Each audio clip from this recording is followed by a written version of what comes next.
Bonjour et bienvenue à notre deuxième webinaire des midis de l'interdisciplinarité dans tous ses états. Je suis Valérie Hubens, chargée de projet à la Fédération des maisons médicales. Mes collègues Joanne Herman, Stéphania Marcella, Nicolas Yedzi et moi-même sont très heureux de vous accueillir toujours aussi nombreux. J'en profite pour remercier également mes collègues de l'ombre, Aurélie Louis, Valérie Pigache, Anne Auverdin et Cardia Toutal pour leur précieuse collaboration. Alors, pourquoi avons-nous développé ces webinaires? Tout d'abord parce que l'interdisciplinarité fait partie de l'ADN des maisons médicales. Et malgré les années qui passent, la collaboration interdisciplinaire reste un challenge quotidien. Et ce, d'autant que les professionnels du monde médico-psychosocial doivent faire face à des situations des patients de plus en plus complexes.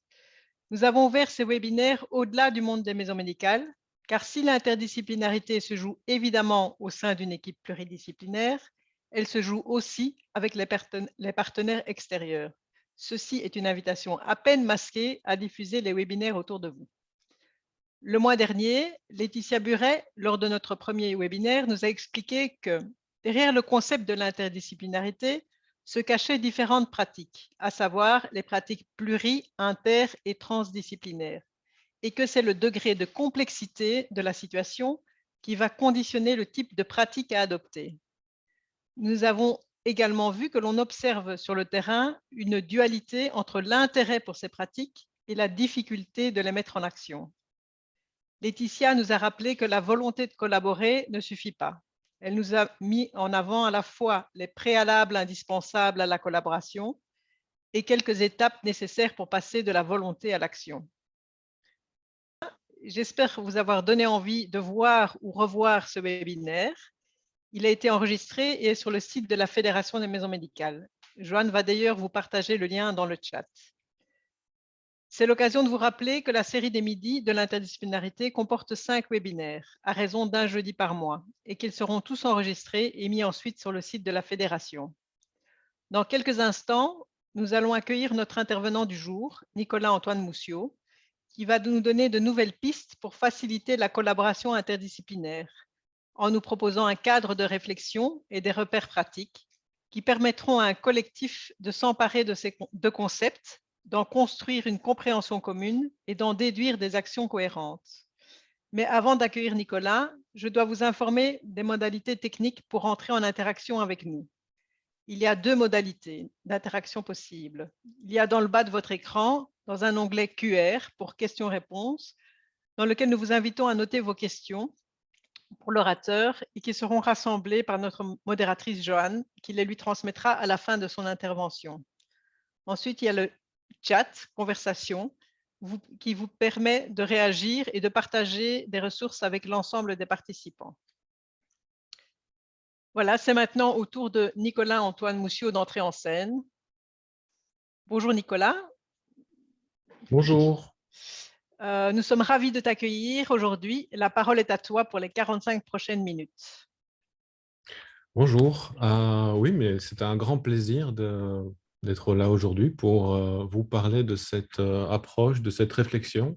En tant que vétérinaire, c'est très intéressant pour moi d'être là pour parler dans ce cadre de la Fédération des maisons médicales. En tant que vétérinaire, en fait, je me suis impliqué dans le développement des approches dites One Health, une seule santé, dans lequel l'interdisciplinarité est évidemment la clé. Et donc, c'est à travers ces travaux que j'ai vécu et que je continue à vivre à la fois les joies, mais aussi les difficultés de l'interdisciplinarité. Et je vais donc partager avec vous aujourd'hui une réflexion autour de cette interdisciplinarité en vous proposant un cadre qui se base sur l'analyse des concepts.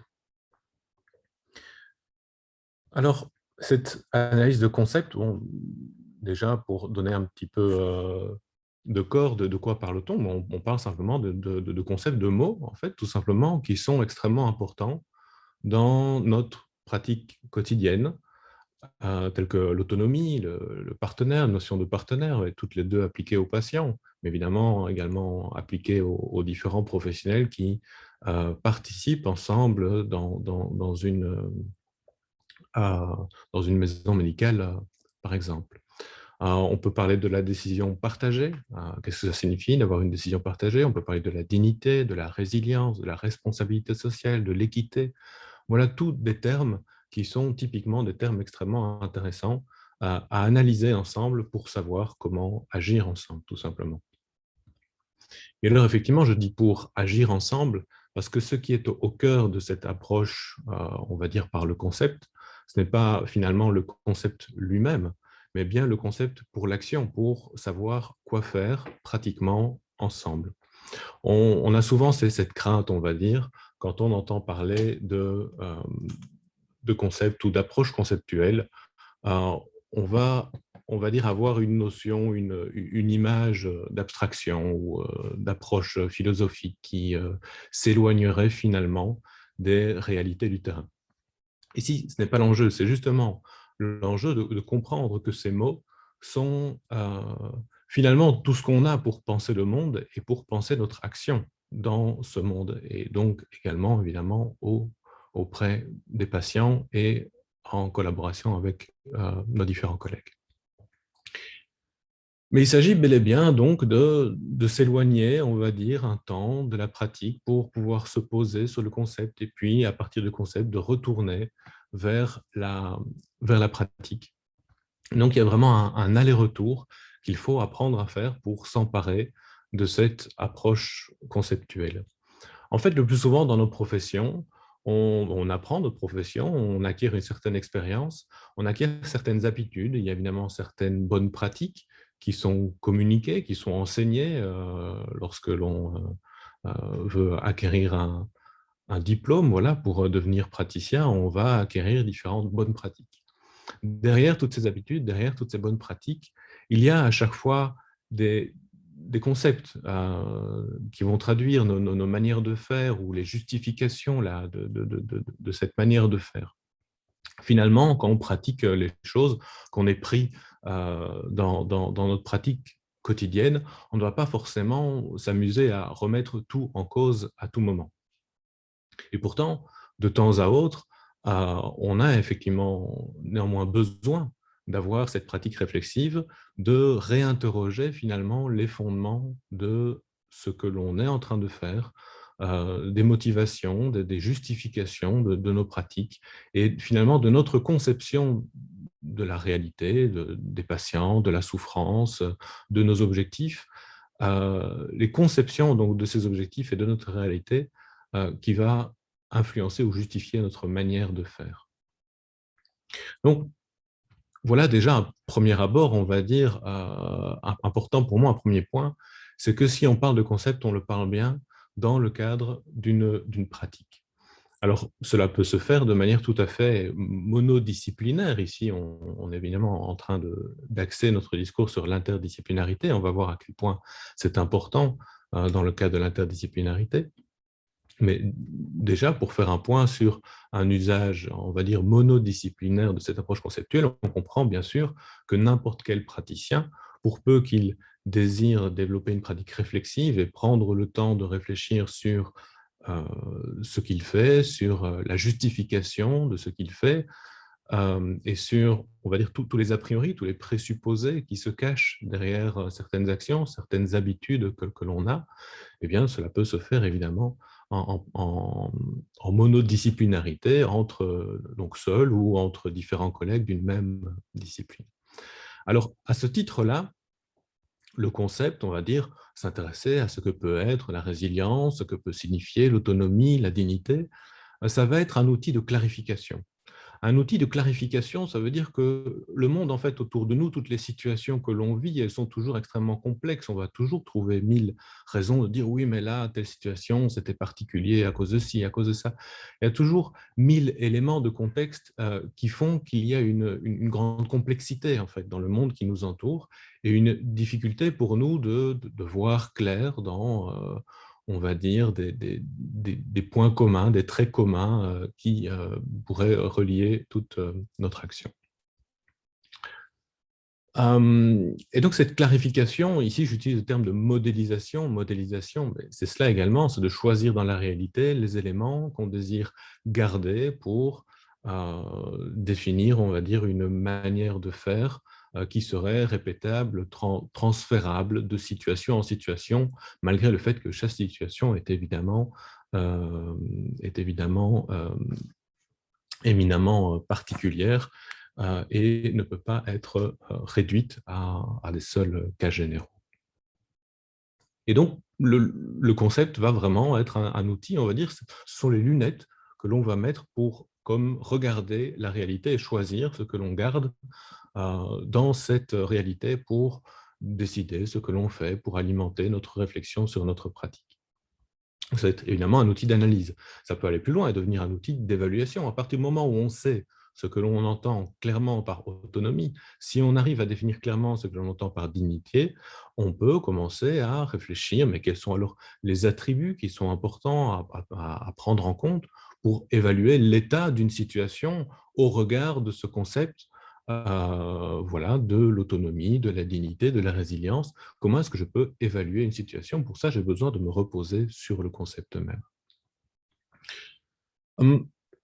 Le concept aussi, ces mots finalement vont aussi agréger toute une somme d'expériences.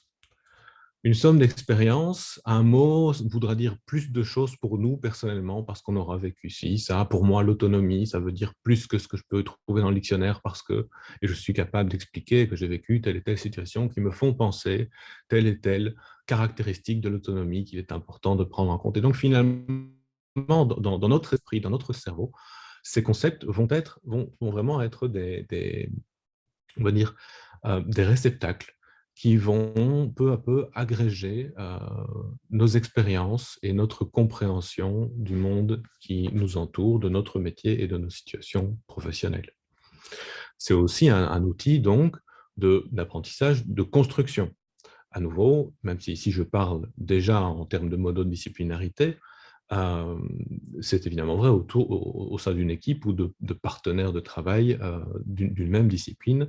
Ça va devenir un outil vraiment pour construire ensemble, mais aussi pour construire graduellement son approche et, si possible, de manière explicite. C'est là que le concept n'est plus simplement un mot quelque part dans notre esprit qui agrège peu à peu notre expérience, mais devient l'occasion pour nous d'expliciter ce que l'on fait, d'expliciter nos motivations et dès lors de se mettre en capacité de construire graduellement, y compris de tirer parti des expériences des autres, puisque les autres auront aussi explicité ce qu'ils entendent par tel ou tel concept ou ce qu'ils ont appris à ce sujet. Donc, ça devient vraiment un outil de partage. Mais si on est amené à parler aujourd'hui, c'est bien entendu par rapport aux enjeux propres à l'interdisciplinarité. Alors, un enjeu important de l'interdisciplinarité que je vois ici, et qui est souligné quelque part par cette nécessité de discuter des concepts, c'est la difficulté à dialoguer entre personnes qui n'ont pas tous les mêmes cadres de référence. Ils n'ont pas le même vocabulaire finalement. Et ça peut être parfois des pièges, c'est-à-dire qu'on va penser, comme on utilise un même mot, on va penser qu'on parle de la même chose. Et il est donc important de mettre à jour en fait les différences de conception qui se cachent derrière les usages différents d'un même terme à travers différentes disciplines. On peut avoir le cas aussi en quelque sorte inverse, où différentes disciplines utilisent des mots différents, mais en réalité pour parler de concepts qui sont très proches, voire même quasiment identiques. Et il y a lieu dès lors également de se rendre compte du fait qu'on parle en quelque sorte de la même chose, mais avec des langages différents.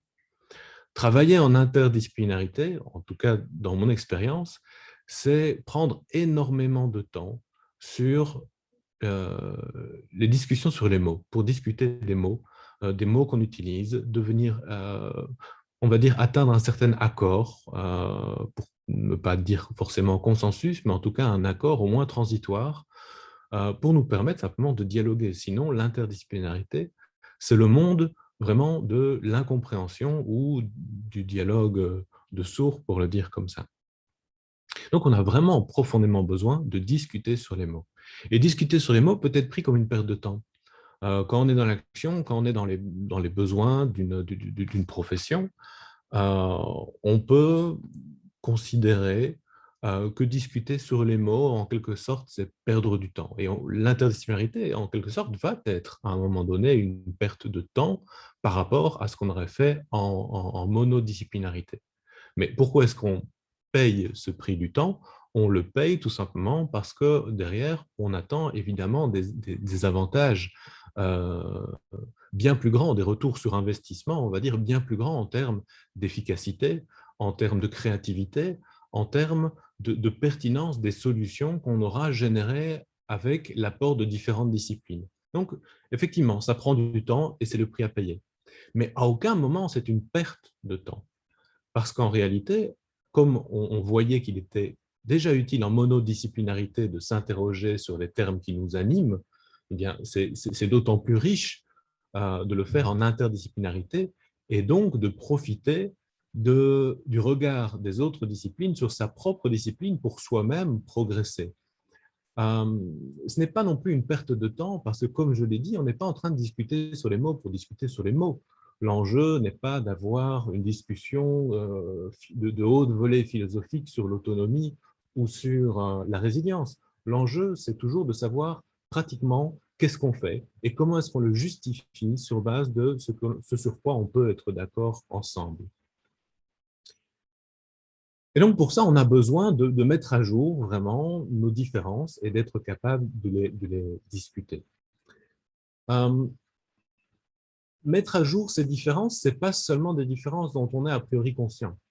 Comme je le disais plus tôt, au sein de chaque profession, on a des bonnes pratiques qui sont internalisées par les praticiens. Et chacun a ses bonnes pratiques, mais après, pourquoi est-ce qu'elles sont justifiées? Pourquoi est-ce qu'on considère, on va dire, le partenariat, le patient partenaire d'une certaine manière dans telle ou telle profession? Eh bien, on ne va pas forcément être capable de le remettre en cause ou d'en avoir une analyse fine soi-même. On aura en quelque sorte des bonnes pratiques sans avoir l'analyse qui avait mené historiquement à adopter ces bonnes pratiques. Et donc, c'est l'occasion d'apprendre et de se réapproprier vraiment sa propre pratique. Et évidemment, cette explicitation des fondements de nos bonnes pratiques respectives est fondamentale. Être capable d'expliciter les fondements de ces bonnes pratiques est fondamental pour arriver à convaincre, à un collègue d'une autre discipline, le convaincre ou simplement discuter et mettre ensemble pour amender mutuellement nos pratiques dans une approche proprement interdisciplinaire où chacun, effectivement, peut progresser.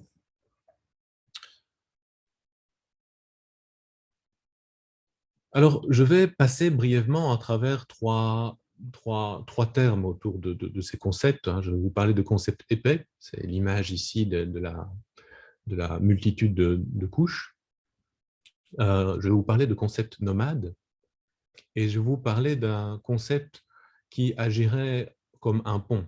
On parle d'objets frontières, mais finalement, une frontière comme image, ça va plutôt nous montrer des séparations qu'un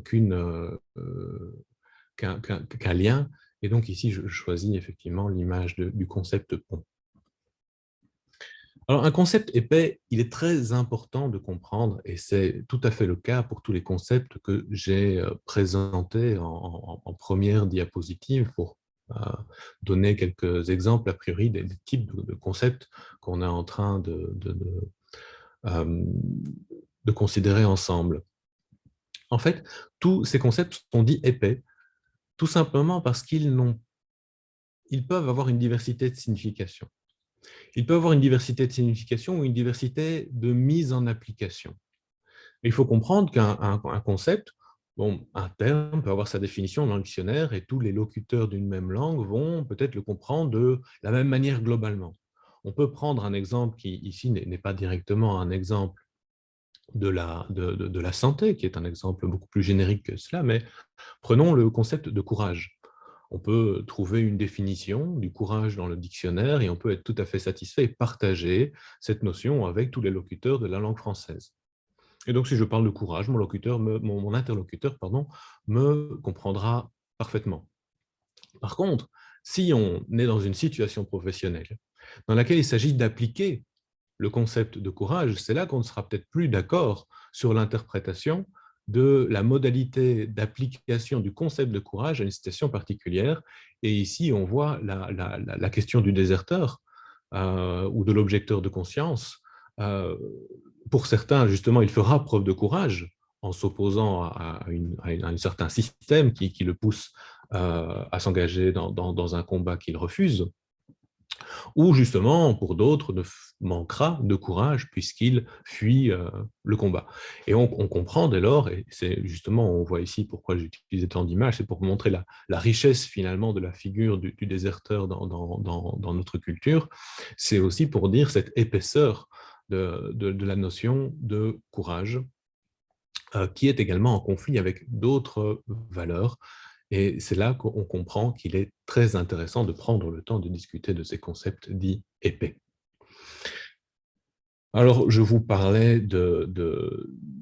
on va dire, de modalités d'application du concept de courage, et notamment dans le cadre du déserteur. Alors, fait-il ou ne fait-il pas preuve de courage? Mais voilà, typiquement, ce qu'on pourra entendre par des critères d'application, savoir dans quel moment on peut utiliser tel ou tel concept, l'autonomie, la dignité, la résilience, pour revenir sur nos concepts plus propres au domaine de la santé. Alors, je voulais vous présenter très brièvement encore la notion de concept nomade.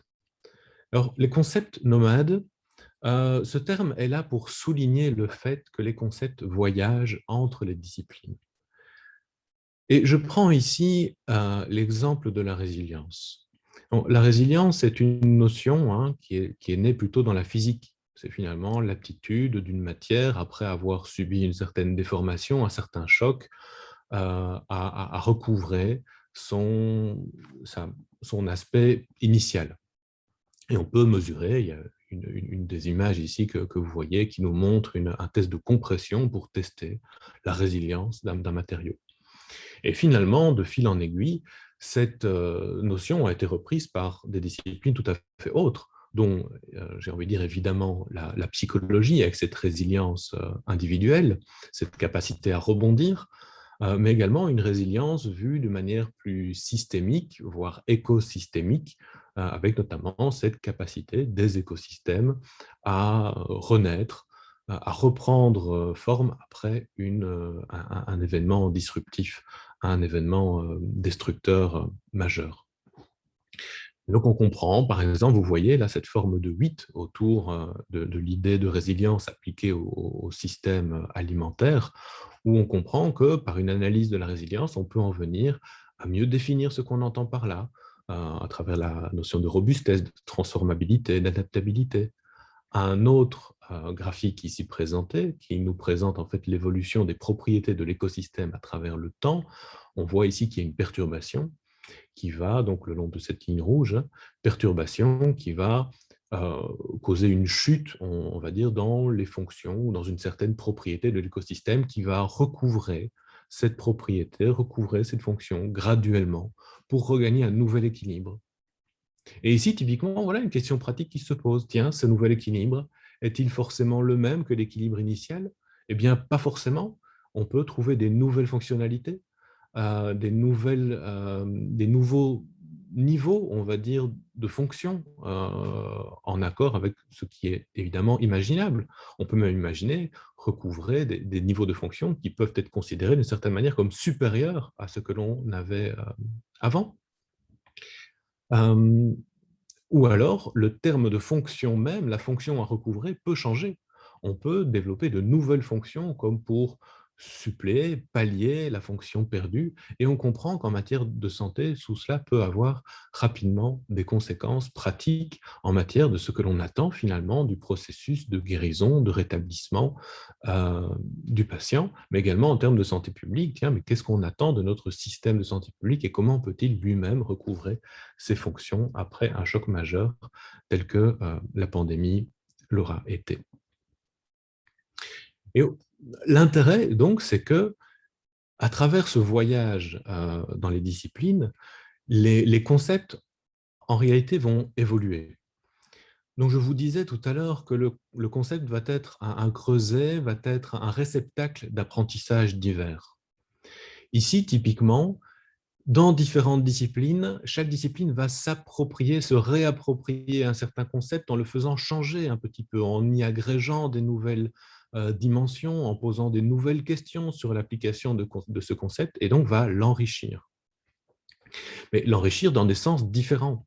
Au final, on peut ne plus se comprendre entre un psychologue, entre un environnementaliste, un physicien, un autre praticien dans le domaine médical, sur ce que l'on entend ou désire entendre par résilience.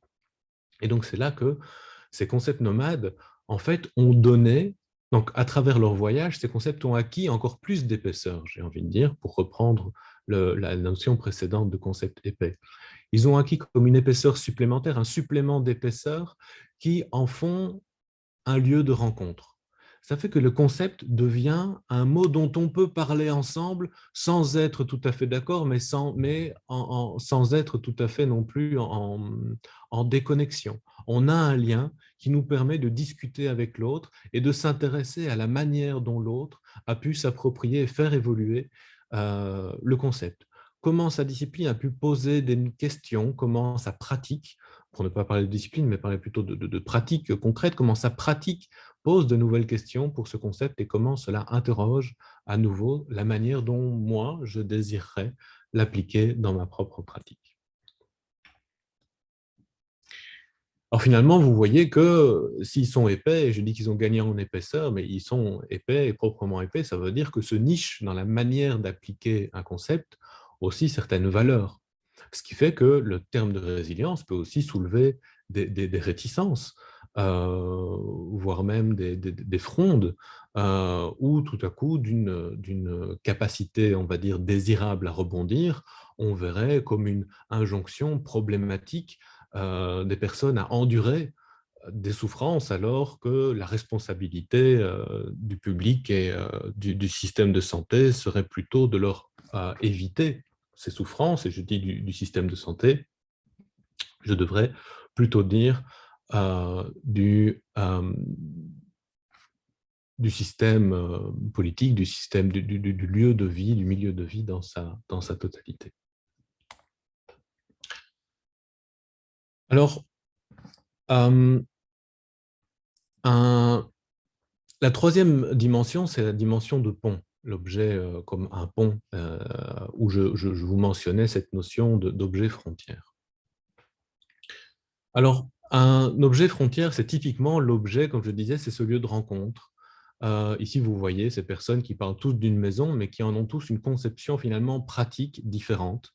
Et bien voilà, s'ils doivent construire ensemble une maison, il s'agira de mettre à plat ce qu'on entend par maison. Et donc, c'est proprement, le concept va devenir quelque chose un peu comme ce puzzle qu'on met au centre de la table et qu'on va manipuler ensemble.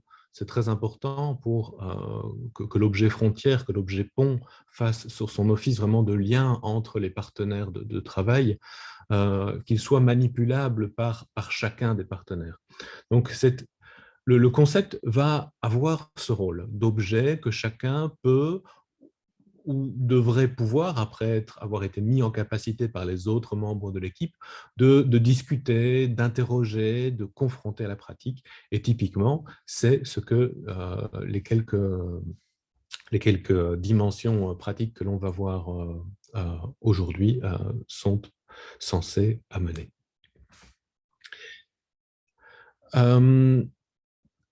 Alors justement, voilà. Parlons de cette pratique, cette mise en pratique de l'usage du concept dans une équipe. Alors, je reprends ici d'emblée les différentes étapes. Et j'ai pensé mettre comme première étape une étape qui n'en est pas vraiment une, mais qui est une sorte de prise de conscience de la nécessité de prendre le temps, mais également la liberté au sein de l'équipe de questionner et d'interpréter les mots. De prendre la liberté donc de s'éloigner. De s'éloigner de quoi? De s'éloigner de la définition du dictionnaire peut-être, mais de s'éloigner très certainement de la définition du concept ou du mode d'application du concept que l'on désire questionner ensemble, qui pourrait être l'autonomie, la résilience, la dignité, de le questionner ensemble en prenant des libertés par rapport à notre propre discipline. C'est extrêmement important que de comprendre que dans une approche interdisciplinaire, on est un peu dans une idée, quelque part, de compromis où chacun va céder du terrain aux autres, mais pour gagner soi-même en compréhension, en profondeur et en pertinence d'analyse et d'action. Et donc, on doit pouvoir prendre des libertés par rapport à sa propre discipline pour laisser de la place aux autres disciplines. Et donc, cette prise de temps, hein, on a déjà parlé de l'importance du temps dans cette démarche interdisciplinaire, mais également prendre prise de liberté par rapport à sa propre discipline est fondamentale pour laisser la chance à notre équipe interdisciplinaire de réussir. Sinon, chacun s'arc-boute sur les bonnes pratiques de sa profession, sur les habitudes de sa profession, sur les manières de considérer les choses de sa profession, et l'équipe va sans arrêt, on va dire, être confrontée aux mêmes conflits, aux mêmes incompréhensions et aux mêmes incapacités de trouver finalement un bon accord et une bonne manière de pratiquer ensemble. Donc, cette première étape, qui n'en est pas une, qui est surtout une prise de conscience de la nécessité, donc va pouvoir être suivie des étapes à proprement parler, celle de cartographie des concepts, celle du choix d'un concept porteur, celle de l'analyse d'un concept, et finalement celle de l'opérationnalisation d'un concept. Je vais introduire relativement brièvement chacune de ces étapes. Alors, la cartographie du concept, bon, on a décidé de parler, disons, d'autonomie. C'est intéressant, mais tiens, est-ce que ça ne nous permettrait pas d'enrichir notre débat, de voir un petit peu, de discuter de manière très librement autour des termes qui nous semblent pertinents, de reprendre autour de cette idée d'autonomie? On peut parler d'indépendance, on peut parler de dignité, évidemment, ça va renvoyer à une diversité. On peut parler d'attente, on peut parler de ressources, on peut parler de capacité. Et donc, autour d'un même concept, on voit que très rapidement, on peut agréger différents concepts qui sont autant de candidats pour nourrir la réflexion du groupe et surtout pour mettre à plat les représentations mentales de chaque membre du groupe autour de cette notion qu'on aura choisi de mettre au cœur de notre pratique chaque fois pour des bonnes raisons, et on va en parler dans le point suivant. Donc, sur l'exemple de la résilience, par exemple, si on commence à remuer un peu différents concepts en lien avec la résilience, on voit très rapidement qu'on va devoir s'intéresser ensemble à la vulnérabilité, à la précarité, aux ressources, à la notion de rétablissement, à la notion de fonctionnement ou de fonction, à la notion d'équilibre, à la notion d'adaptabilité, de flexibilité, voire même à la vitalité. Euh, et donc, on comprend que c'est un domaine évidemment très riche et qui nous permettra de beaucoup mieux en fait penser de la résilience, car penser la résilience, c'est arriver à définir finalement sa relation par rapport à tous ces termes conjoints. Est-ce que ces autres termes en font partie? Est-ce qu'ils en sont des concepts proches mais différents? En quoi est-ce qu'ils sont différents? Voilà une réflexion qui va nourrir la suite de la démarche et qui est donc nécessaire pour démarrer, pour lancer le processus. Ensuite, on va choisir le concept. On est très certainement parti déjà d'une discussion. Alors, pourquoi je mets le choix du concept en deuxième et non pas en premier? Eh bien, pour peut-être mieux ancrer dans une pratique et dans des échanges interdisciplinaires. Il serait un peu factice quelque part de se dire, bon, on va faire une réunion autonomie. Et puis, on est comme forcé de parler d'autonomie. Mais non, ces termes qui sont clés pour notre pratique et ces termes qui sont clés et que l'on doit discuter ensemble, ils ne vont pas émerger, ils ne vont pas être imposés aux membres de l'équipe à travers une réunion spécialement dédiée, ou en tout cas pas dans un premier temps. Ils vont émerger de discussions que l'on a autour d'un café, de discussions que l'on a dans le couloir, de discussions que l'on a autour du cas d'un patient, de discussions que l'on a par ailleurs dans notre pratique et qui vont nous aider. C'est là que le rôle du praticien, on va dire réflexif, qui se sera approprié cette démarche conceptuelle est importante. Il pourra repérer en fait les enjeux conceptuels.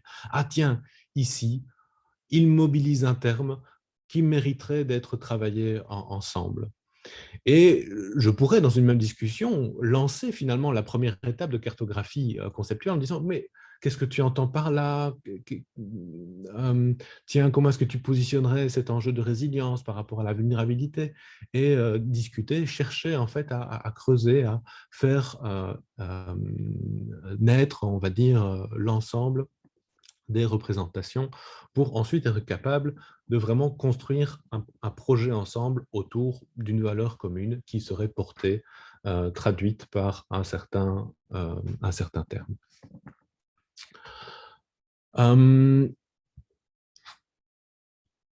Donc, comment est-ce qu'on va choisir finalement un concept? Donc, je l'ai dit, premièrement, ça va être un terme qui est prégnant dans notre pratique. Un terme qui peut-être soit un mot en vogue. Hein, quand je parle de résilience, vous avez tout de suite compris qu'on est ici face à un exemple qui a eu effectivement et qui a encore son succès à tel point qu'il peut susciter ensuite des réactions de rejet.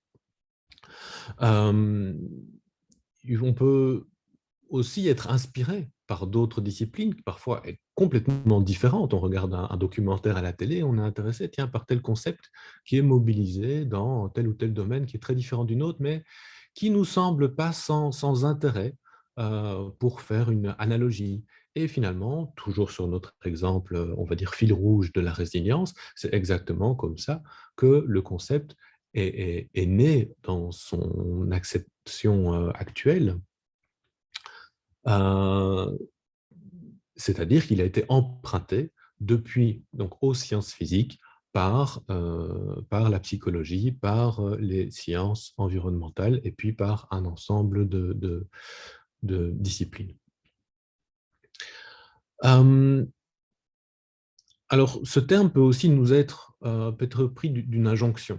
C'est-à-dire qu'on peut recevoir différentes injonctions, on va dire, à travers le système de santé. On peut tout à coup décider qu'il est important de développer telle ou telle notion à travers le système de santé. Une injonction pourrait être celle reçue, par exemple, de fonctionner, on va dire, selon le paradigme du patient partenaire. Eh bien, c'est intéressant, en fait, de prendre la liberté de ne pas simplement, on va dire, servilement chercher à comprendre et appliquer ce qu'on attend de nous à travers une injonction, mais bien de se dire comme équipe, OK, on reçoit ici une injonction, comment est-ce que nous, en tant qu'équipe interdisciplinaire, on désire s'approprier ce terme? Prenons une liberté évidemment qui sera faite avec méthode, qui n'est pas une fantaisie complète, mais qui est néanmoins la capacité de se donner un espace pour recréer à nouveau ce concept ensemble, pour l'appliquer alors en connaissance de cause et surtout en pleine appropriation. C'est-à-dire qu'on pourra y mettre aussi nos propres valeurs. On peut évidemment aussi aller chercher le concept au sein de valeurs personnelles, au sein de valeurs collectives que l'on perçoit vouloir défendre entre collègues. Et à nouveau, tout ça peut émerger à travers une pause café, à travers une discussion autour du cas d'un patient, comme je le disais tout à l'heure. On peut aussi chercher la petite bête, on peut être intéressé en allant chercher un mot un peu décalé par rapport à ce qui s'utilise habituellement.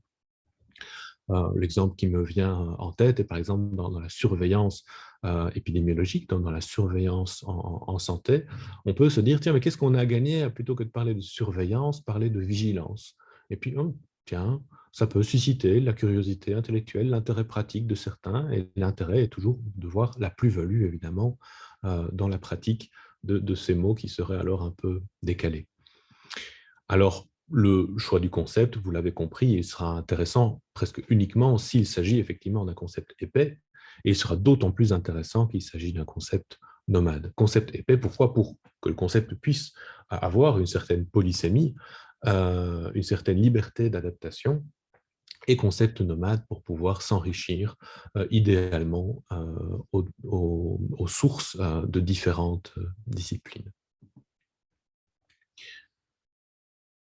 Donc, on comprend que à travers ce choix du mot, il y a vraiment une grande possibilité de route. Il n'y a pas un seul chemin et on peut tout à fait partir en tant qu'équipe intéressée par un concept et au fil de l'analyse découvrir que finalement c'est un autre concept qui va plus attirer notre attention ou plutôt être davantage applicable dans notre pratique quotidienne, quand l'autre aura finalement servi, on va dire, comme source, comme inspiration, mais ne va pas profondément rester comme structurant de notre activité.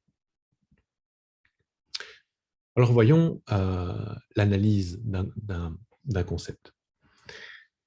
Alors, une fois qu'on a choisi, finalement, ben là, alors oui, on sera amené à se dire, bah, tiens, OK, on va faire notre première réflexion de groupe, on va faire un atelier collectif pour réfléchir ensemble sur ce que l'on entend par autonomie, par résilience dans le cadre de notre pratique quotidienne. Et donc là, il faut une certaine méthode. Et voilà la méthode d'analyse que je propose, que je vais décrire à nouveau de manière très, très succincte, hein. Il s'agit d'abord de, comme je disais, pas de fonctionner en simple fantaisie et imagination. Il s'agit évidemment de laisser une place à l'imagination, à l'expérience, à la créativité. C'est extrêmement important, et d'autant plus qu'on est en groupe et que c'est bel et bien un outil de créativité que de travailler en groupe, et très certainement en se laissant inspirer par les autres disciplines, les autres remarques, les objections que les autres nous font, qui ne sont pas, on va dire, des agressions ou forcément qui ne sont pas là pour contrer notre action, mais qui peuvent être là tout simplement pour enrichir notre action, mieux l'informer et proprement l'inspirer. Donc la créativité est nécessaire, mais on ne crée pas sans base, sans fondement. Et ici, donc, il y a sur ces concepts épais, sur la plupart, il existe une certaine littérature. Il existe des gens qui s'y sont intéressés. Et il est toujours intéressant qu'une personne dans le groupe, plusieurs personnes dans le groupe, effectivement, viennent avec certaines lectures, certaines lectures extérieures, donc, enfin, qui vont apporter une nourriture extérieure au groupe. On peut également discuter avec des acteurs. Discuter, se laisser inspirer finalement, contacter un tel que l'on connaît, pour voir son point de vue sur cette question, voilà, en essayant de mettre le terme clé au cœur de nos discussions. Tiens, dans ta pratique, comment est-ce que tu cherches à appliquer le concept d'autonomie? Tiens, qu'est-ce que tu penses, toi, de cette notion de résilience?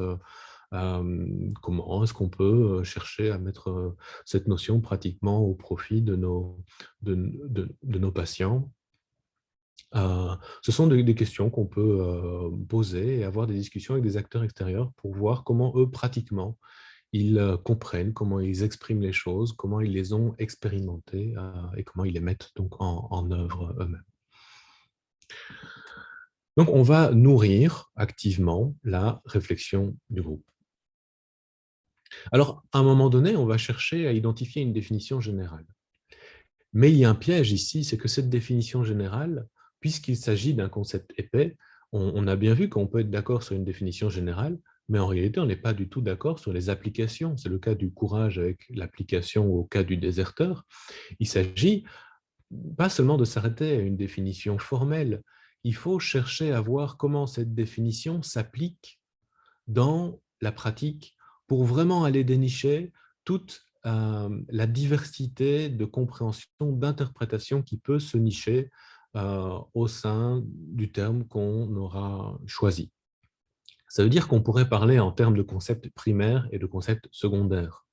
Si j'ai un concept primaire de résilience, que je cherche à le développer, je vais peut-être être amené à développer justement des concepts secondaires que je vais identifier au sein de la définition générale de la résilience, mais qui sont tout aussi épais finalement que la résilience. On pourra parler de la vulnérabilité, de la capacité des individus ou de capacité des individus. On pourrait parler des ressources, de la notion de ressources que les personnes vont mobiliser dans une idée de résilience. Et donc tout ça nécessite en fait d'être creusé au sein du groupe. Donc il faut mettre à jour toutes les occasions de malentendus. Et donc cette définition générale ne sera pas du tout la fin de l'histoire, pas du tout, ce n'est qu'une base qui nous permet comme d'identifier, on va dire, les attributs généraux de notre valeur, de notre problématique, de notre objectif que le concept va, on va dire, personnifier. Et donc, ces attributs, ces manières de le comprendre, on doit les mettre à jour dans une définition générale, mais qui ne va pas du tout reprendre la diversité nécessaire en matière d'application, de mise en pratique. Et donc, pour avancer dans cette compréhension de la diversité des mises en application, on va devoir continuer à progresser. Et continuer à progresser, comment est-ce qu'on le fait pratiquement? On peut le faire en fait en comparant le terme à d'autres termes qui sont proches. On peut comparer le terme à d'autres proches qui sont contraires. Bon, c'est quelque chose que je fais souvent quand on travaille avec des jeunes chercheurs dans mon contexte, ou des jeunes praticiens également qui s'intéressent aux approches intégrées de la santé et qui viennent par exemple avec un concept comme celui de résilience. Je vais souvent leur confronter la question, mais pourquoi est-ce que tu utilises le terme de résilience? Pourquoi est-ce que c'est plus intéressant, par exemple, que le simple concept d'adaptation?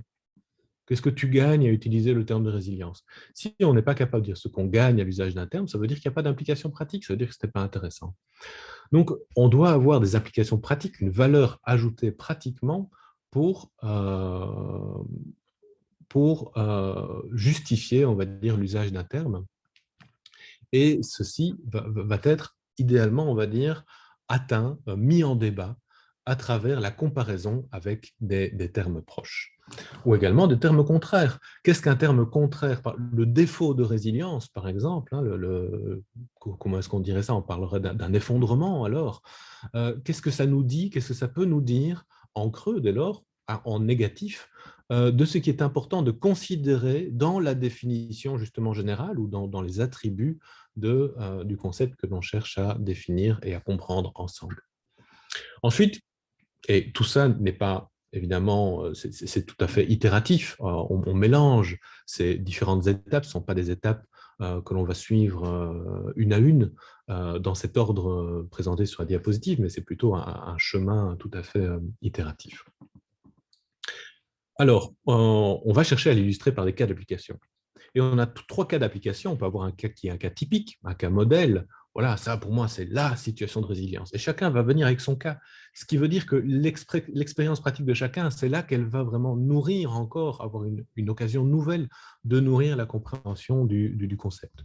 On va avoir des cas contraires, des cas, et alors c'est là que ça va devenir évidemment éminemment intéressant, des cas limites, des cas tangents, exactement comme on parlait de notre déserteur au sujet du courage. Alors, on va chercher à opérationnaliser ensuite le concept. Et là, je serai encore plus bref. J'en arrive en fait à la fin de mon exposé. Je vais vous dire qu'il faut identifier deux types d'éléments à partir de notre concept. Il s'agit d'une part d'identifier des éléments d'évaluation. J'ai dit qu'un concept peut être offrir une grille de lecture de la réalité. Si la résilience, c'est ça, si les attributs de la résilience sont 1, 2, 3, 4, voilà, sont ceux-là qu'on les a discutés ensemble. Comment est-ce que j'évalue, moi, la situation? Ces éléments, je dois pouvoir les déduire, on va dire, de mon cadrage, de ma réflexion sur le concept. Et ensuite, ce sont les leviers d'action. Sur quoi est-ce que je peux agir dans mon organisation, dans ma pratique, pour améliorer justement, pour mettre ma pratique davantage, ou notre pratique, puisqu'on est dans un cadre interdisciplinaire, plus en ligne avec ce qu'on aura décidé ensemble, on va dire, de prendre comme concept phare ou comme valeur phare. Et ici, on en arrivera à la remarque finale, qui est qu'on peut chercher globalement 3 degrés de mobilisation du concept. On peut, d'une part, chercher à avoir juste ce concept nomade, juste ce concept qui est là pour offrir un espace de dialogue.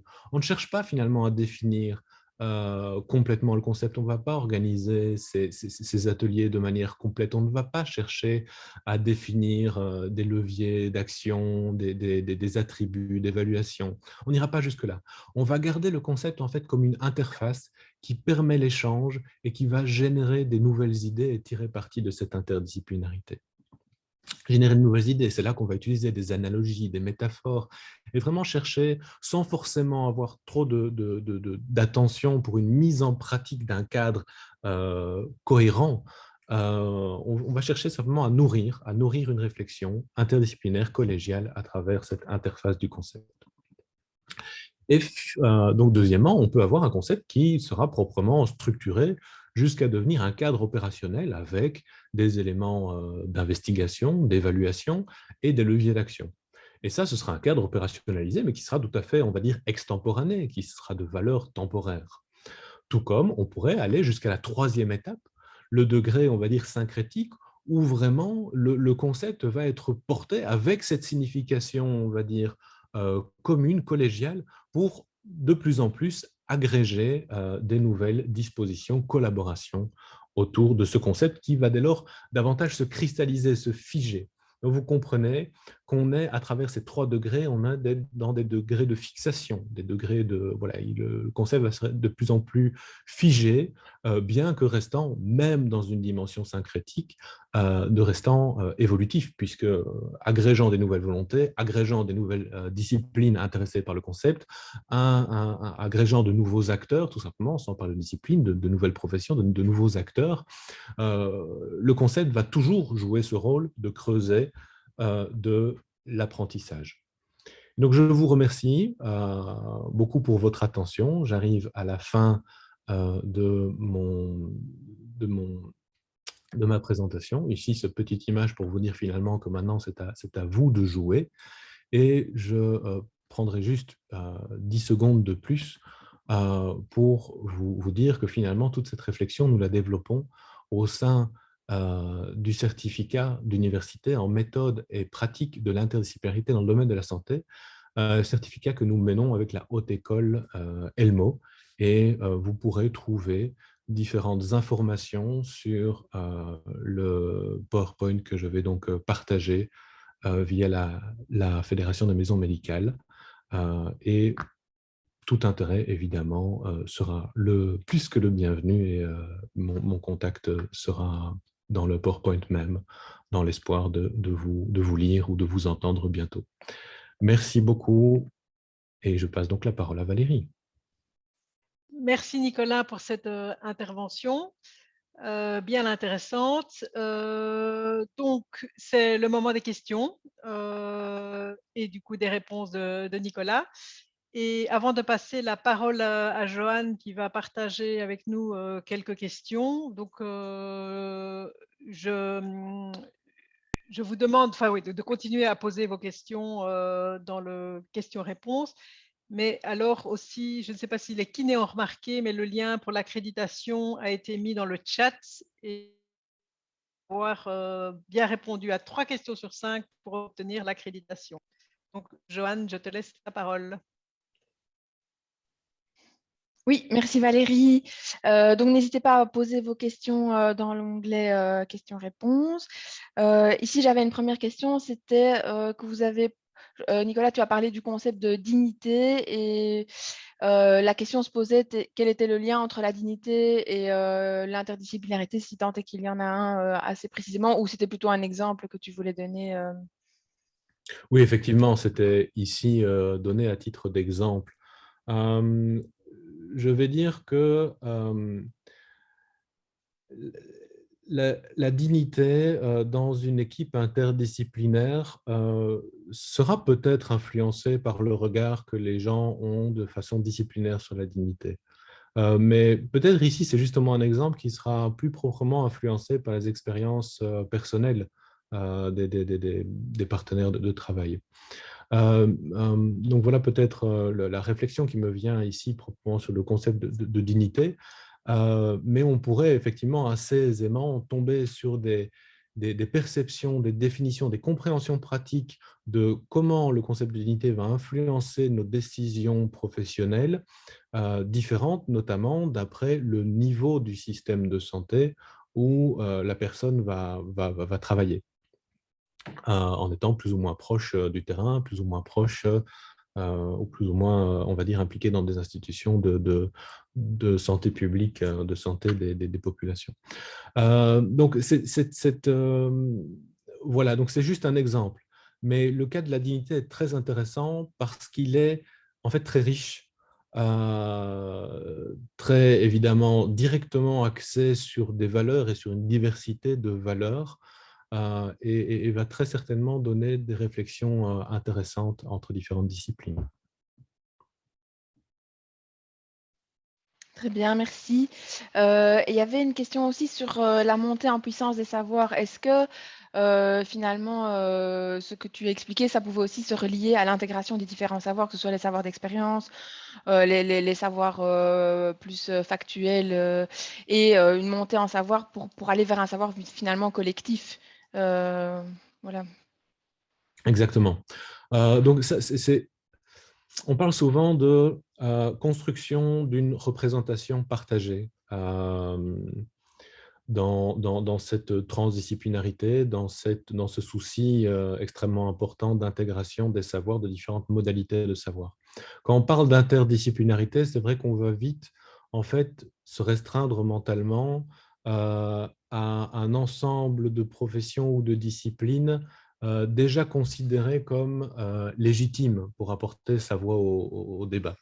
Or, il y a énormément à gagner à inviter autour de la table des acteurs dont la légitimité n'est pas déjà assise, institutionnalisée, sont en quelque sorte des outsiders.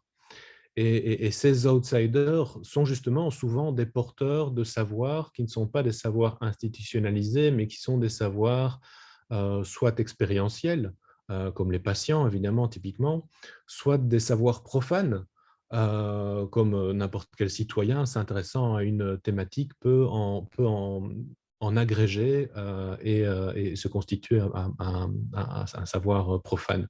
Très certainement avec l'abondance évidemment d'informations disponibles via nos moyens de connexion actuels.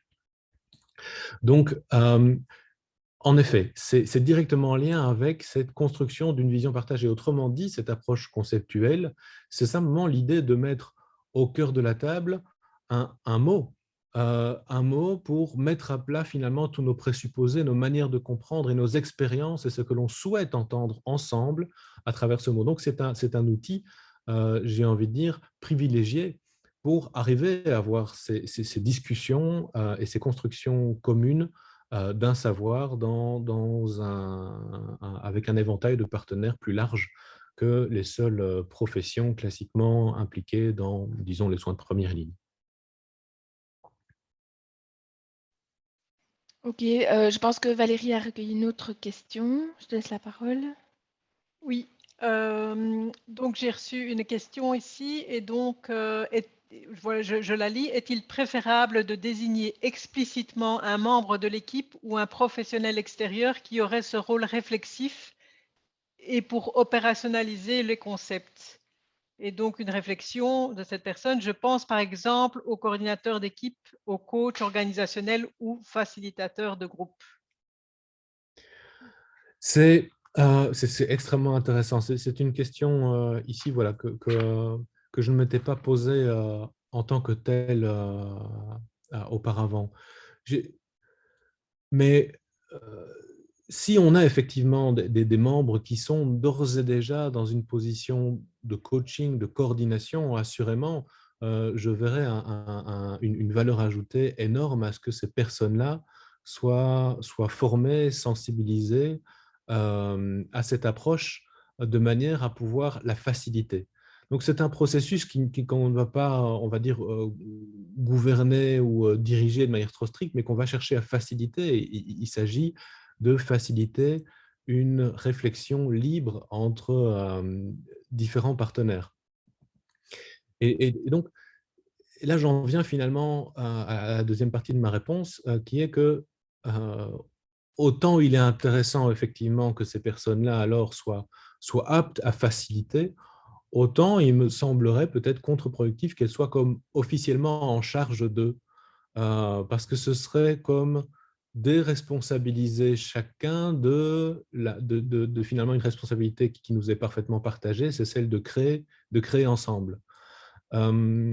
Et finalement, chacun de prendre des libertés et d'apporter ce qu'on peut apporter à une compréhension commune du sens. Finalement, c'est ça, la réflexion conceptuelle, c'est du sens qu'on désire donner à notre action commune.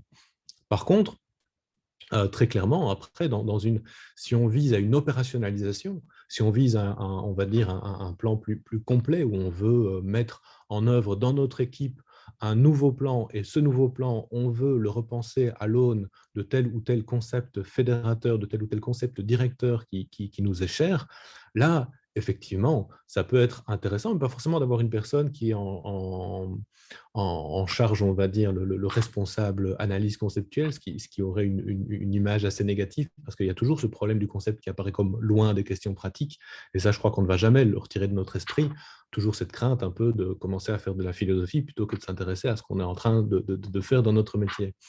Donc ça aussi, ce serait peut-être un risque que je vois. Donc par contre, j'étais en train de dire, dans un cadre vraiment d'une opérationnalisation telle que je l'ai proposé, dans le cadre d'une opérationnalisation, chaque, par contre, sous-thème ou sous, on va dire, partie de l'opérationnalisation, autrement dit, d'une part, les leviers d'action, donc établir une stratégie et peut-être de première part, comment évaluer la situation. Ça, ce sont des développements peut-être qui vont appeler à davantage de techniques et qui nécessiteraient de responsabiliser à chaque fois une personne, pas forcément la même.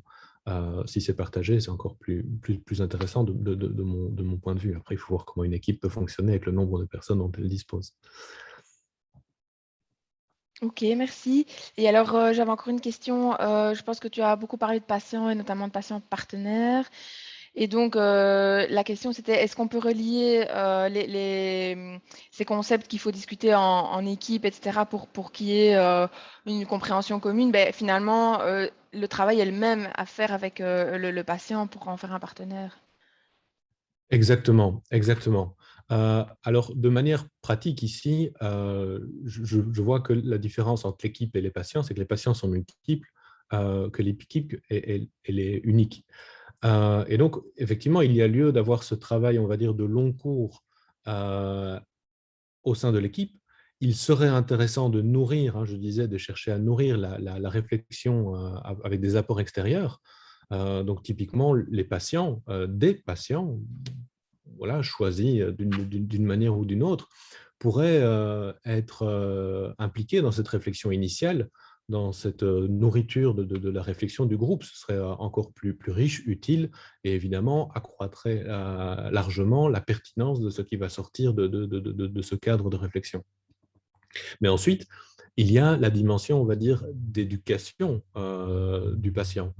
C'est-à-dire pour le mettre en capacité de devenir lui-même partenaire et que lui-même puisse comprendre ce que l'équipe, nourrie par des réflexions avec différents patients qui auront été impliqués, ont finalement, ce que l'équipe a finalement décidé ou co-construit comme compréhension du patient partenaire dans leur pratique. Et ça, il faut, en quelque sorte, apprendre à le communiquer avec chacun graduellement pour qu'il puisse endosser le rôle qu'on lui propose ou refuser ce rôle. Ce qui sera très certainement partie du cadre de patient partenaire qu'une équipe aura monté, puisque chaque équipe va évidemment imaginer une diversité de patients, une diversité de capacités de patients, et donc une diversité aussi de volonté, d'attente du patient, et donc une diversité de capacités à endosser le rôle qu'on va imaginer comme idéal d'un patient qui serait pleinement partenaire. Il y a une diversité de partenariats, diversité de modalités de partenariat. C'est là que la notion de partenariat devient intéressante, en fait, à creuser conceptuellement. Différentes modalités de participation. Qu'est-ce que c'est que participer? Est-ce que c'est participer à la décision? Est-ce que c'est participer à la création du savoir, à l'établissement de l'ensemble de savoir sur lequel va se baser la décision? Est-ce que c'est l'un, l'autre, à des degrés différents? Toutes choses qu'on a besoin de discuter et ensuite d'être capable de rediscuter de manière singulière autour de chaque cas. Ok, merci. Et alors, j'avais encore une dernière question. C'est parce que Laetitia Burel, la semaine passée, a parlé de jeux de pouvoir. Et je voulais savoir en quoi peut-être les incompréhensions, etc., pouvaient aussi participer à ce que certaines personnes dans l'équipe puissent prendre du pouvoir. Et est-ce que le fait d'expliciter les mots, etc., ça va permettre de diminuer en tout cas ces prises de pouvoir ou ces risques de prise de pouvoir? C'est une excellente question, mais c'est vrai que toutes les questions jusqu'à présent sont extrêmement pertinentes. Donc, ici, c'est vraiment au cœur de la démarche, effectivement, ces rapports de pouvoir. En fait, ça fait partie du problème initial. Quand je dis que dans une démarche interdisciplinaire, en tout cas de mon vécu, mais c'est quelque chose que j'ai depuis largement partagé à travers différentes discussions et lectures avec d'autres expériences, mais ces discussions sur les mots peuvent être des disputes sur les mots. Et pourquoi est-ce qu'il y a dispute sur les mots? Parce que en lâchant un peu de lest et en lâchant un peu, en donnant un peu de l'espace à la compréhension que l'autre désire avoir du terme ou que l'autre discipline a développé du même terme, c'est comme si on lâchait un peu de son contrôle et de son pouvoir sur la situation. Comme si on voyait la qualité de son apport dans l'équipe et donc sa propre légitimité personnelle à contribuer remise en cause. Donc, nos problèmes, on va dire, de rapport de pouvoir au sein d'une équipe interdisciplinaire va exactement être, on va dire, la source des problèmes de discussion, de dialogue de sourds, de la non-volonté de comprendre la même chose dans un mot, donc de vouloir défendre, voire imposer sa propre définition, sa propre compréhension. Et donc, toute la méthode va être graduellement, surtout si on est en situation initiale, on va dire assez de confrontation assez claire avec des enjeux de pouvoir qui sont très, très affirmés, on va dire que la discussion devra être amenée plus finement parce qu'il s'agira d'ouvrir graduellement la capacité de chacun à accepter qu'il y a une liberté que chacun doit prendre par rapport aux définitions de sa propre discipline.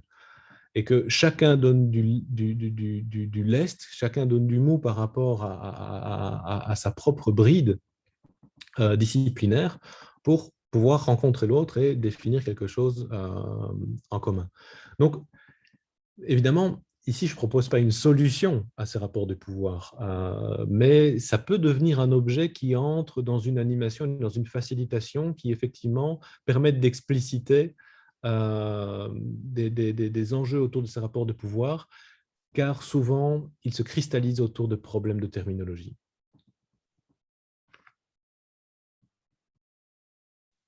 Ok, merci beaucoup. Donc, nous, on arrive à la fin des questions qu'on a reçues. Peut-être qu'il y en a encore une chez Valérie. Je vais lui donner la parole. Oui, en fait, moi, je me demandais concrètement, donc on peut faire ça, j'imagine facilement ou plus facilement en équipe. Et est-ce que j'ai deux sous-questions en fait, enfin deux questions. La première, c'est qu'est-ce qu'on fait si on a fait tout ce travail, comment est-ce qu'on accueille un nouveau travailleur? Tiens, est-ce qu'il y a quelque chose à faire à ce niveau-là? Et même chose finalement, quand on travaille avec des personnes extérieures, mais qu'on va peut-être pas avec qui on sera amené à travailler à long terme. Et du coup, est-ce qu'on met toute cette énergie? Voilà, donc ce sont deux questions. Oui, c'est à nouveau ici comme un peu la question de qui mettre en charge, une question que je ne m'étais pas posée en ces termes avant et qui est d'autant plus intéressante pour moi. L'introduction d'un nouveau membre. Je voudrais d'abord réagir par rapport c'est plus facile en équipe que tout seul. En fait, il faut voir aussi peut-être quelque chose que je n'ai pas assez traduit ou mis en avant dans cette présentation, mais bon, qui est évidemment assez condensé de ce qui serait nécessaire de discuter, de pratiquer pour se mettre le pied à l'étrier. Mais il faut voir ensuite les modalités pratiques, en fait. Les modalités pratiques, c'est qu'est-ce qu'on produit ensemble, quels sont les objets qu'on produit, autour de quoi on va agréger notre réflexion. Si on est à plusieurs, effectivement, on va pouvoir dialoguer. Que parler tout seul, rapidement, on va passer pour un fou. Mais si on est à plusieurs, on va pouvoir dialoguer. Mais voilà, mais les paroles s'envolent, les écrits restent, et donc il faut voir autour de quel objet on peut agréger toutes ces compréhensions différentes. Et là, je crois que c'est extrêmement intéressant d'être aussi créatif, mais évidemment, un simple texte, d'arriver à écrire les choses permet d'agréger les réflexions. Ensuite, il y a différents diagrammes.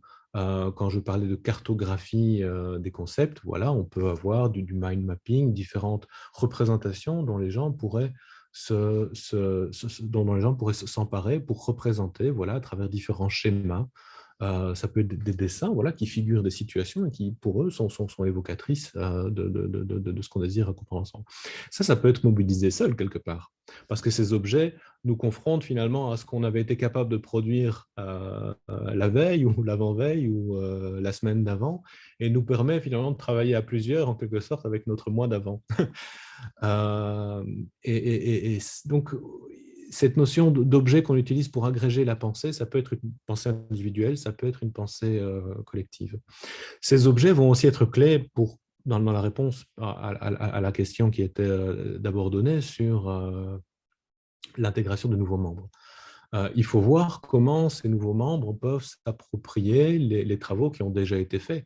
Et pour ça, il faut que ce ne soit pas juste, on va dire, une compréhension, une habituation et une intégration de chacun du dialogue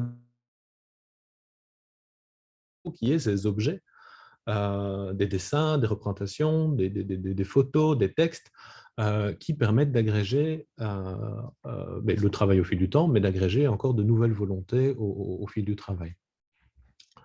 Après, je suis désolé, là, sur la question de est-ce que ça vaut la peine de mettre l'énergie, il faut peut-être me rappeler plus précisément.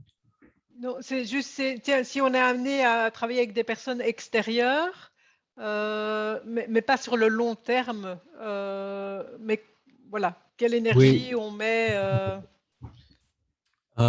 effectivement. Euh, c'est une excellente question. On ne sait pas. Quand ce n'est pas sur le long terme, je crois que rapidement, on est d'office dans une situation que je qualifiais de concept nomade, de concept interface. Ça veut dire qu'on va chercher à dialoguer, mais on va garder les choses suffisamment floues pour que chacun puisse se sentir à l'aise dans la discussion. Soi-même, il faudra qu'on prenne conscience des différents malentendus. Mais le malentendu, j'ai une collègue philosophe ici à l'université qui avait écrit un texte sur le malentendu comme modalité de communication, pour dire qu'en fait, c'est très important le malentendu dans la communication, parce que ça crée de l'épaisseur, ça crée une polysémie, ça crée une diversité de compréhension, mais qui peuvent comme cohabiter. Parce que si on doit être parfaitement d'accord sur tout, effectivement, on prend alors une énergie dingue à négocier point par point et on se retrouve un peu comme dans une situation de COP 26, en attendant la 27, la 28, la 29 et la 30.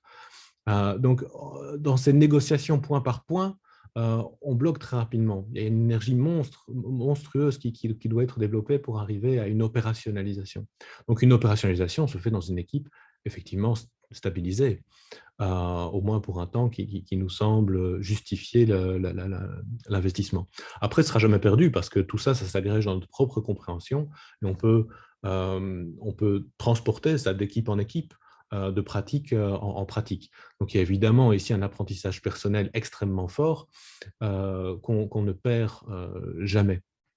Mais derrière, c'est vrai que sur on va dire des interactions plus ponctuelles, c'est intéressant alors de s'emparer plutôt de cette notion de concept interface, de concept avec une certaine tolérance pour le malentendu, pas en étant le jouet de malentendu, mais en ayant conscience que, OK, on n'entend pas parfaitement la même chose mais au moins ça nous permet de dialoguer et avoir conscience alors de cet enjeu et être capable d'enrichir soi-même le dialogue et la réflexion avec les quelques éléments méthodologiques que je propose aujourd'hui. Ok, merci beaucoup. J'avais encore une dernière question, mais je ne sais pas si on a le temps. Je regarde Valérie, oui. Je pense que tu y as répondu déjà partiellement, mais c'est au-delà de sa propre interprétation individuelle. Comment est-ce qu'on peut être juge de la pertinence d'un concept par rapport à un concept voisin très proche? Donc, voilà, c'est encore un petit peu différent, je pense, de la question précédente. Oui, tout à fait, c'est une question différente et la réponse est toujours dans la pratique. La réponse vient toujours de situations concrètes. En dehors de ça, pour moi, il n'y a pas de réponse proprement intéressante. On va dire que c'est pas qu'on ne fait pas de philosophie, mais en termes de philosophie, on va être profondément pragmatiste et ancré dans la pratique et dans ce qui comptera finalement ce qui a des implications concrètes. Si ça ne change pas la manière dont je pratique, finalement, la discussion sur le terme ne m'intéressera pas. Ce sera alors quelque part de la perte de temps. Donc, il faut assez rapidement comprendre dans l'analyse de situation si quelqu'un nous propose, par exemple, si quelqu'un vient nous proposer ça et jouer sur les mots, c'est pour ça, mais il faut rapidement comprendre quelle est la valeur ajoutée que lui ou elle identifie dans cet usage, dans quelle situation est-ce que ça changerait sa décision, dans quelle situation est-ce que ça changerait notre manière de travailler. S'il y a ça, alors on fonce. Et on prend ça comme une occasion d'ouvrir un espace de dialogue et de réinterroger nos pratiques de manière interdisciplinaire. Ben, merci beaucoup. Je pense que c'était vraiment intéressant, les questions-réponses. Et alors, je vais laisser peut-être la parole à Valérie pour clôturer. Oui, on ne va pas clôturer tout de suite, hein.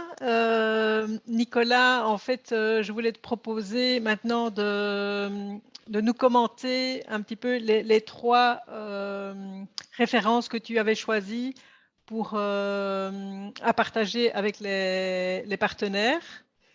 Donc, et peut-être commencer par une traduction en français, donc pour ceux qui le maîtriseraient moins bien l'anglais. Oui, tout à fait. Alors là, je suis désolé, c'est effectivement des publications en anglais et j'ai d'autant plus de responsabilité de vous donner envie de vous y attarder. Alors, donc, la première, mais bon, très probablement, les outils de traduction en ligne pourront vous appuyer si la langue est une barrière. Mais le premier est une analyse du concept de dignité qui, justement, prend place dans un cadre des soins d'urgence, des services d'urgence. Ici, c'est un article que je trouve intéressant parce qu'on a une discussion effectivement très rapidement philosophique autour de ce qu'est la dignité, mais qui cherche à comprendre de manière très pratique comment cela va se traduire notamment dans la disposition des lits d'hôpitaux, comment est-ce qu'on gère les patients qui sont en attente dans les services d'urgence, comment est-ce qu'on gère finalement l'individu son droit on va dire, à une vie privée, à une certaine confidentialité, voilà le terme que je cherchais. Et donc, voilà c'est un exercice voilà, d'une analyse conceptuelle qui a été mise par écrit par des collègues et qui me semblait intéressante.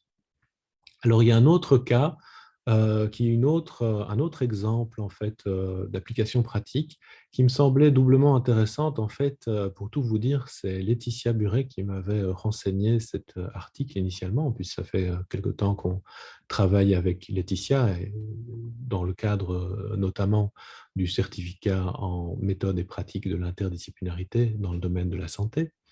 Et donc, j'avais découvert cet article grâce à elle, et ça me semblait en fait une excellente illustration parce qu'elle l'applique à l'objet de la collaboration elle-même. Donc, on applique l'analyse conceptuelle à la collaboration, à la notion d'équipe, du travail en équipe, et donc quelque part de l'interdisciplinarité, même si une équipe n'est pas forcément interdisciplinaire, pour voir ce que ça apporte pratiquement dans notre manière de faire, de constituer une équipe et de suivre son travail et d'évaluer son travail, de le mettre en musique. Ce qui est aussi d'intéressant dans cette analyse conceptuelle, c'est qu'elle utilise de manière plus explicite les différentes étapes qui constituent, on va dire, en tout cas partie de la méthode que j'ai présentée aujourd'hui. Et donc, ça va illustrer à la fois l'interdisciplinarité, illustrer le travail d'équipe, illustrer l'analyse conceptuelle elle-même, euh, et la méthode, la démarche, les étapes. Alors, le troisième article proposé, qui est un article d'un chercheur suisse travaillant sur des méthodes pédagogiques alternatives, travaillant sur les droits de l'enfant et ayant énormément travaillé sur la notion d'interdisciplinarité, Frédéric Darbellay. Donc, Frédéric Darbellay a écrit cet article ici en anglais sur la circulation du savoir comme un processus interdisciplinaire. Je suis simplement en train de traduire ici, évidemment, avec la notion de concept nomade, traveling concepts, analogie et métaphore. Donc, ici, vous allez retrouver des discussions approfondies sur justement cette notion de savoir, de co-construction de savoir entre différentes disciplines, d'abord séparément, j'ai envie de dire, avec les concepts nomades, mais ensuite en concertation, en discussion directe également, et comment il y a une nourriture croisée entre différentes disciplines à travers les notions des usages des analogies et des métaphores. Donc, à nouveau, avec ici une personne qui me semble avoir un ancrage pratique très important et très intéressant, et qui nous permet de reposer cette question de l'analyse conceptuelle et de l'interdisciplinarité dans vraiment un questionnement de l'intégration de différentes modalités de savoir. Voilà, j'espère avoir clarifié un petit peu mes attendus derrière ce partage. Merci pour cette occasion de clarifier, effectivement, important. Ok, merci Nicolas, merci pour ta présentation, merci d'avoir répondu, de nous avoir présenté les références. D'ailleurs, on te remercie déjà, certains participants. Voilà, maintenant, en fait, avant de vous présenter le programme qui nous reste, des 3 prochains webinaires, et de vous envoyer dans le chat le lien pour le prochain webinaire qui aura lieu au mois de novembre. Nous allons vous envoyer un sondage sur l'évaluation de ce webinaire. Et contrairement à ce que nous avons réalisé la dernière fois, voilà, l'évaluation ne sera pas partagée en direct. Mais donc, voilà, je vous en prie. Nous attendons donc vos réponses à l'évaluation.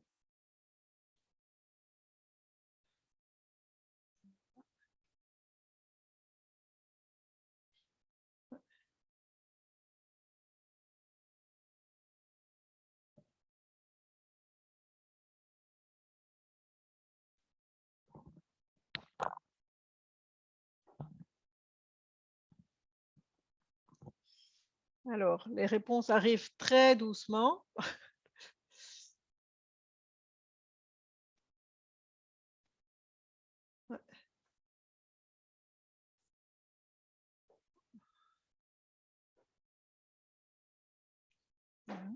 Bon, à peu près.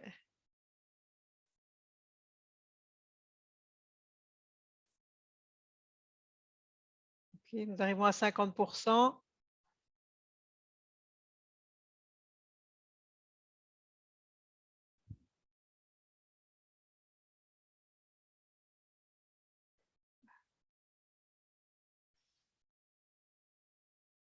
Ok, merci. Voilà, continuez à répondre.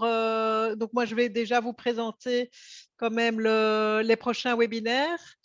Et donc, voilà, le prochain aura lieu le jeudi 18 novembre et sera présenté par Hubert Jamard. Et il s'agira là de… Donc, il nous présentera les différents points d'attention à avoir lorsqu'il s'agit de réfléchir à la composition d'une équipe pluridisciplinaire. Au mois de décembre, nous accueillerons André Néron et Martine Laloux qui aborderont la place du patient au sein des pratiques interdisciplinaires.